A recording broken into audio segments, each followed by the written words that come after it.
எப்படி நாம சாப்பிடக்கூடாது அப்படிங்கறத ப்ரீவியஸ் வீடியோல பார்த்தோம். இப்போ எப்படி ப்ராப்பரா சாப்பிடணும் அதுக்கு 5 கோல்டன் ரூல்ஸஸ் பார்க்க போறோம். ஃபர்ஸ்ட் ஒன், பசிச்சு சாப்பிடுறது.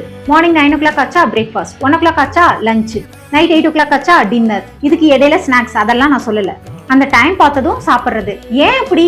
பசிச்சா சாப்பிடுவோமே, எப்ப பசிக்குதோ அப்ப சாப்பிடுங்க. இதுதான் 1000 வருஷத்துக்கு முன்னாடி நம்ம திருவள்ளுவர் மருந்தென வேண்டாவாம் யாக்கைக்கு அருந்தியது அற்றது போற்றி உனேன் அப்படின்னு சொன்னாரு. அப்படின்னா பெரிய எக்ஸ்பிளனேஷன்லாம் கொடுக்கலைங்க. பசித்து புசி அப்படிங்கிறது தான் இதோட மீனிங். நம்ம சாப்பிட்ட சாப்பாடு செரிக்கணும், செரிச்சதுக்கு அப்புறம் தான் அடுத்த உணவு சாப்பிடணும். Second thing, eat consciously. நம்ம ஒவ்வொரு வாய் ஃபுட்டு எடுக்கும் போதும் அந்த ஃபுட்டை 20 to 30 டைம்ஸ் நல்லா மென்னு சாப்பிடணும். அந்த மாதிரி மென்னு சாப்பிடும்போது வாயை மூடி மென்னு சாப்பிடணும். இந்த மாதிரி நம்ம சாப்பிடும்போது நம்மளோட சலைவால இருக்கக்கூடிய டைஜஸ்டிவ் என்சைம் ஃபுட்டோட நல்லா மிக்ஸ் ஆகி டைஜஷன் அப்படிங்கிறது நம்ம மவுத்லயே ஸ்டார்ட் ஆக ஆரம்பிக்குது. இந்த ஃபுட்டோட சேர்ந்து அது பாதி கூலா மாத்தப்படுது. இந்த பாதியாக்கப்பட்ட கூழ் நம்மளோட ஸ்டொமக்குக்கு போகும்போது அந்த இடத்துல டைஜஷன்ங்கிறது ரொம்ப ஈஸியா நடந்துரும். நியூட்ரிஷன் அப்சார்ப்ஷன் அப்படிங்கிறது ரொம்ப ப்ராப்பரா இருக்கும். Third thing, no negative feelings while eating.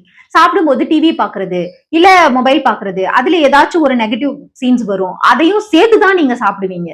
Fourth, பிடிச்சதை சாப்பிடுங்க. பிடிச்சதை சாப்பிடுங்க, பட் அது உங்களுக்கு தேவையான நியூட்ரிஷன்ஸ் கொடுக்குதா அப்படிங்கிறதுல கான்சியஸா இருங்க. ஃபிஃப்த், எல்லாத்தையும் விட ரொம்ப முக்கியம், stop when you think enough. போதுங்கிற சிக்னல் நம்ம பிரைன்ல இருந்து வந்ததுமே ஸ்டாப் பண்ணிருங்க. ஏன்னா நம்ம ஸ்டொமக் ஒன்னும் டஸ்ட்பின் கிடையாது, இருக்கிறது எல்லாம் அதுல கொட்டுறதுக்கு. இப்படி எல்லாம் மென்னு சாப்பிட சொல்றீங்களே, இதுக்கெல்லாம் எங்களுக்கு டைம் இல்ல நீங்க சொல்றது என் காதுல கேக்குது. பட் நம்ம மென்னு சாப்பிடக்கூடிய பழக்கத்தை உருவாக்குறதுக்கு கூட ஒரு எக்ஸசைஸ் இருக்குங்க. நெக்ஸ்ட் வீடியோல நான் உங்களுக்கு அந்த ஹேபிட்டை பத்தி ஷேர் பண்ண போறேன். சேனலை சப்ஸ்கிரைப் பண்ணாதவங்க சப்ஸ்கிரைப் பண்ணி ஃபாலோ பண்ணுங்க.